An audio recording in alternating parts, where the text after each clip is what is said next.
you know, with everything that happens in Palestine on a daily basis, it really takes something to shock you, right? And this is very shocking. Yesterday, this is what happened in Nablus in Palestine. So the Israelis, they snuck in. Basically they took a civilian transport vehicle. I think it was a bus, and they snuck in to Nablus, hiding in this civilian bus, and then they got out of the bus and they just executed 3 Palestinian men in their car. Look at these photographs. I mean, this is absolutely, look at the bullets. I mean, this is a bloodbath, honestly. Look at that. Just in broad daylight. Just in broad daylight, they unloaded on these men in the car. So this has been called by many people an extrajudicial assassination. That's really what it is. That's really what it is. Because, you know, the Israelis, they like to say that, oh, Israel is a democracy. And then they'll come and tell you these 3 men are terrorists. Yeah, but if you are really a democracy and you have due process and you have a judiciary and you give people a fair trial, you know, there's a whole legal process. Well, that's not it. Because these men were just assassinated, executed in the street while they were in the car. Okay? So, again, this shows you that Israel is not a democracy. The Israeli forces are henchmen. And this is, again, the brutality of the Israeli occupation. And these are the 3 men that they killed, right? So the thing that they're going to, I actually posted about this here on Twitter, by the way, yesterday, as soon as it happened. So these are the 3 men they killed, right? Ibrahim al-Nabulsi, Adham Mabrouk, and Muhammad al-Dakhil. And they're from the Al-Aqsa Brigade. So what is the Al-Aqsa Brigade? Because this is where you have a lot of smears that come in from the Israelis. Say, oh, these guys are terrorists, right? And they'll post photos of them with guns. The Al-Aqsa Brigade is the armed wing of Fatah, right? Which is, again, the Palestinian party. So not Hamas, but Fatah. The Hamas-winged armed wing, I think, is Izz-ad-Din brigades, right? But here we're talking about the armed wing of Fatah. And they'll say, well, these guys are terrorists. Okay, let me explain something to you. This killing that happened yesterday in Nablus is the equivalent of German soldiers stopping a car in occupied France and just assassinating 3 people in the French resistance. This is a perfect analogy for what happened. So the Israelis, of course, will view these men as terrorists, but under international law, they have every right to resist a foreign military occupation. It's their right, their legal right. It's enshrined in international law. So, of course, in the eyes of the Israelis, they're terrorists. But in the eyes of international legal doctrine, they're resistance fighters. It's their right, 100% legal right. And so they killed them because they're resistance fighters. That's what it's all about. So, you know, you can keep posting pictures of them with guns and masks and call them terrorists. That doesn't change the struggle. It doesn't change the struggle at all. And I want to read you this article, just a small passage from Al Jazeera. So you can see here the headline: Israeli soldiers opened fire at a car in Nablus, killing Palestinians.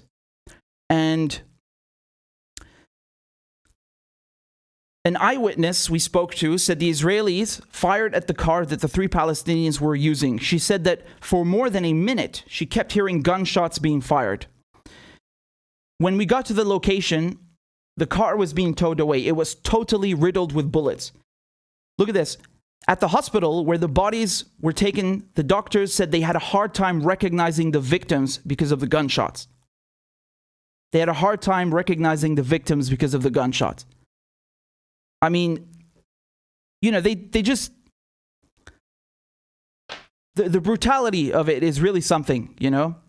The brutality of the Israelis. It's really something, isn't it? Again, I don't know how much I can play, you know, because if YouTube will censor me or not, but that you can see photos of the car, right? And this is the mother of one of the men, one of the Palestinians who was executed yesterday by the Israelis.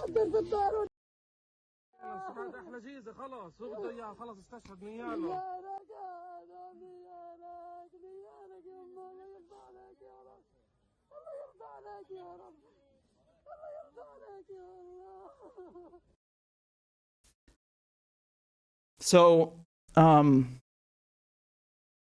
it's every day they come up with. I'm speechless. I'm really speechless. I don't know what to say. Man. You think that it can't get worse, and then they come up with something else, and on all they have, the only thing that they have as a response is, oh, they're terrorists. No, they're not terrorists. They're resistance fighters. You are the terrorists. You come here and do this kind of stuff in the middle of the street. You gun down 3 men in a car for no reason, other than they're fighting to be free. That's it. I mean, this is just like, this is a massacre. Look at the number of bullets in the windshield. I mean, who does that? This is just like trigger happy. Really. It really speaks volumes. And I'm not going to show you pictures inside of the car or videos because it's too graphic. It's really horrendous. And if Christ, man, if the doctors had trouble recognizing the victims, what am I supposed to tell you? It's really harrowing. And this is, again, the reality that Palestinians have to live under. If you boycott Israel, like the boycott, divestment, sanctions, the BDS movement, they call you anti-Semitic, all right? If Palestinians take up arms, which again is their right under international law, it's your right to resist a foreign illegal military occupation, then they call them terrorists. You can't win with the Israelis, right? No matter what you do, you're always anti-Semitic, you're always a terrorist, you can't win. Israel is always correct. Israel has the right to arrest you and put you under administrative detention. No charge, no trial, held indefinitely, 6 months at a time, over and over and over and over. You're not even allowed to know why you've been arrested, right?